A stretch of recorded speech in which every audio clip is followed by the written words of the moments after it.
जब देखा पत्नी ने कि पति सुधर गया, सब कुछ ठीक हो, तो पत्नी भी आ गई, बच्चों को भी ले आई।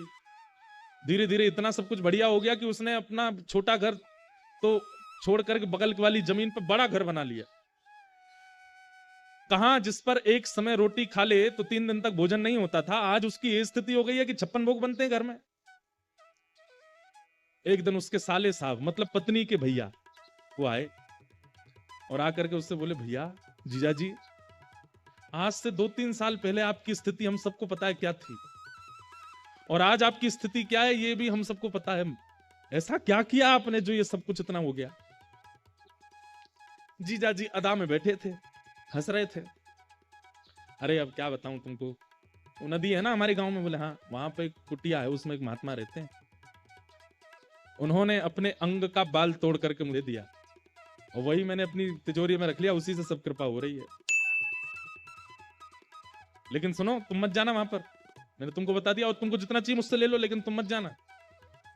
लेकिन किसी व्यक्ति को पता चल जाए कि भाई बिना कुछ किए, बिना जॉब किए, परिश्रम किए, किसी के बाल रखने मात्र से काम बनना है, कौन नहीं जाएगा? और आजकल के लोग तो ऐसे पे ही विश्वास करते हैं। और वो जो साला था वो पहुंच गया महाराज जी कुटिया पर रात में, और बाहर जाकर के पीट पीट के रोने लगा कुटिया। कोई संत बेचारे निकल के, अरे भैया तुम रो क्यों रहे हो, क्या हो गया, इतनी पीड़ा? संत हृदय नवनीत समाना, मक्खन जो होता है ना वो स्वयं नहीं पिघलता, लेकिन किसी बर्तन को गर्म करके मक्खन के पास रख दो तो मक्खन पिघलने लग जाता है। ऐसे संत होते हैं, वो अपने ताप से नहीं पिघलते, दूसरे का ताप देख नहीं पाते। क्या बात है, तुम क्यों रो रहे हो? बोले ऐसे ऐसे मेरे तो कष्ट आ गया है, और भगवान आप मुझे अपना बाल दे दो। महात्मा बोले, इसको किसने बताया?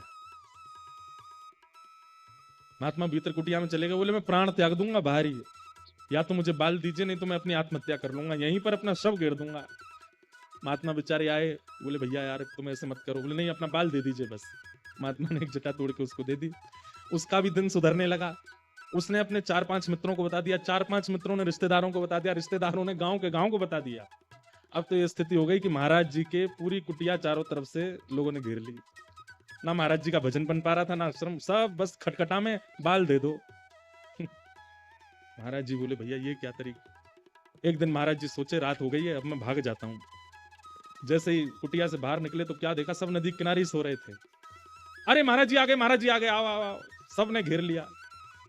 पहले तो मांगने लगे, और जब बेचारे महाराज जी बहुत परेशान हो गए, एक आध रुआ तोड़ के दे दिया उन्होंने। और इतनी संख्या में भीड़ आ गई तो बेचारे महाराज जी जान बचा के भागे। लोगों ने घेर लिया और एक एक बाल स्वयं ही नोच के चले गए।